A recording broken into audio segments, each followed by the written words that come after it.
Happy June and welcome back to ScotlandShop on the Sofa. I'm John. And I'm Carrie, and this month we're celebrating the mighty Clan Cochrane. They are a truly impressive bunch, blessed with a fascinating history, so let's get started. It is thought that Clan Cochrane originated with a lone Viking explorer who settled in Renfrewshire between the 8th and 10th centuries. The records suggest that the family set up in Paisley and quickly established themselves. The earliest official mention of the name seems to be Waldev de Cochran, who is noted as a witness to a charter in 1262. From then on, the Cochranes pop up in numerous impressive and significant events, including the election of the Paisley abbots, for which John de Cochran served witness. One clan member, Goslin de Cochran, even managed to ally himself with King Robert II of Scotland, appearing frequently in royal charters. In 1653, the Cochranes bought the lordship and barony of Paisley from the Earl of Angus and moved into the Palace of Paisley, cementing their status as one of the most powerful families in Renfrewshire. In 1638, Sir William Cochrane acquired the Dundonald estate in Ayrshire, complete with castle, becoming the first Earl of Dundonald in 1669. The clan continued to venture across Scotland, building their reputation and acquiring countless more castles and lands, from Oban to Moray. One such castle was to become their historic clan seat. Auchindoun Castle is now in eerie ruins, standing tall over the scenic fields and moorlands of Moray. Once, however, it was a home fit for royalty, built by a talented member of the Cochrane clan. It is thought that Thomas Cochrane, also known as Robert Cochrane, a great favourite of King Richard III's, may have been employed to build Auchindoun in the 1400s. He rose to the occasion, creating a vast four-storey L-plan tower house castle. To this day, we can see remains of stylish and elegant features, such as an impressive stone vault, which suggests that Cochrane designed Auchindoun to be a fitting status symbol for the king. However, he certainly didn't sacrifice function for style.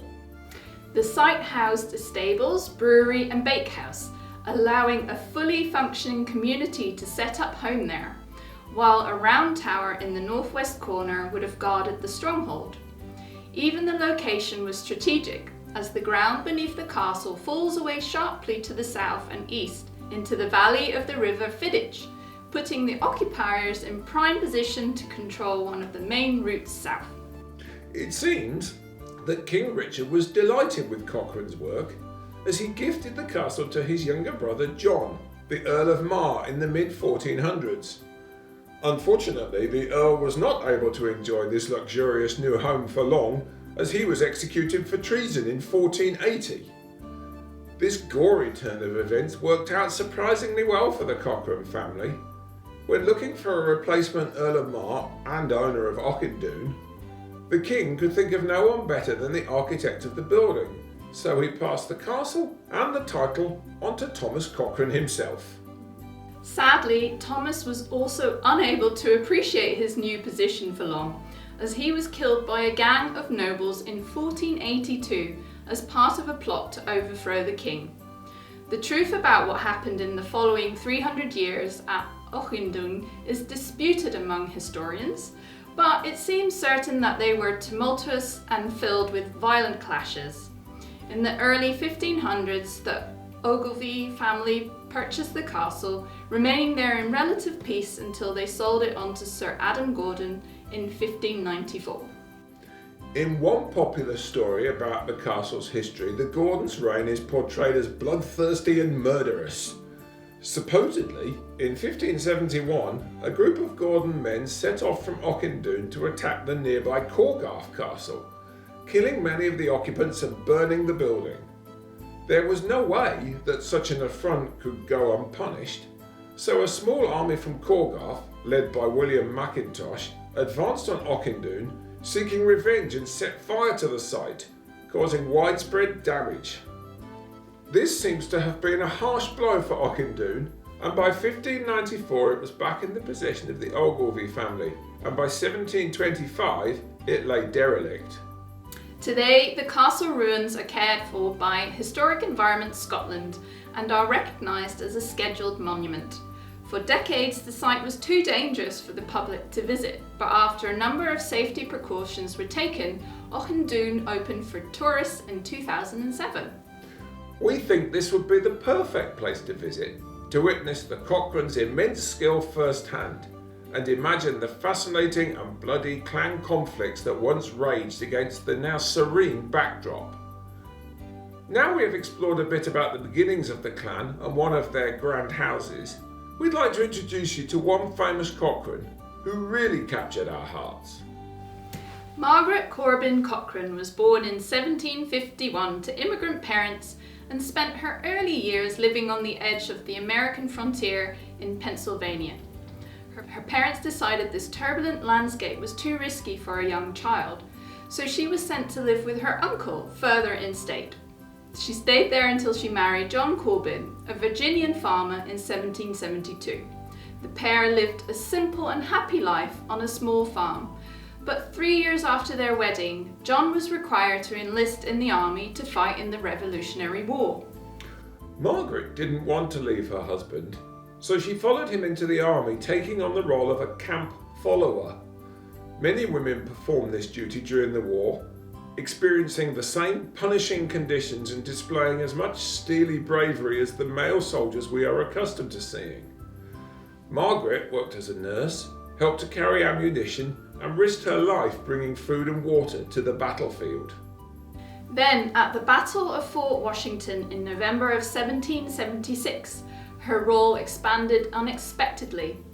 John's regiment had been sent to protect the fort from an advancing British attack, and he was stationed at the top of a hill, in charge of a small firing cannon. Tragically, he was hit by enemy fire before he even had a chance to load his own weapon.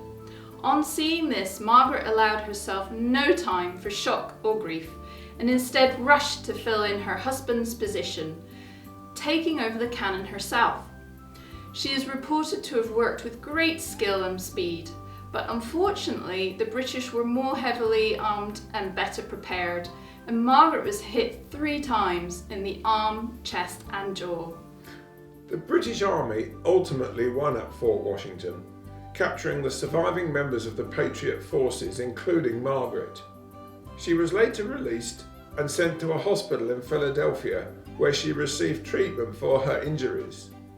Sadly, she lost the use of her left arm and struggled to continue with daily life. The American government recognised Margaret's bravery and the awful situation she'd been left in by awarding her a military pension in 1779, making her the first woman to ever receive such help. After this, she was officially included on military rolls, and in 1781 was sent to West Point, New York, to join the Corps of Invalids, a regiment made up of seriously injured soldiers who could no longer serve in the field. She stayed in West Point until her death in 1800, and there are now a number of monuments honouring her in the local area. Margaret was clearly imbued with astonishing bravery and valour, and her story truly brings light to the often forgotten and unappreciated role that women played in the Revolutionary War. We are running out of time in today's episode, but before we finish, we'd like to mention the Cochrane's beautiful tartan. Clan Cochrane's tartan features a vibrant mix of greens, reds, yellows, blues and greys. So if you're a fan of a pop of colour, you're in luck. Here at ScotlandShop we stock 2 main variations, Cochrane Modern and Cochrane Ancient. The modern option boasts bold hues and deep tones, while the ancient variant is softer, though certainly no less striking. We find that owning your own clan tartan is a great way to connect with your ancestors and your fellow clan members, so please do check out our website. That brings us to the end of this episode of ScotlandShop on the Sofa. Feel free to get in touch if you think we've missed any essential information, or simply to share your thoughts. We'd love to hear from you. If you'd like to discover more, head over to our website, read our blogs and subscribe to our YouTube channel to enjoy a wealth of Cochrane content.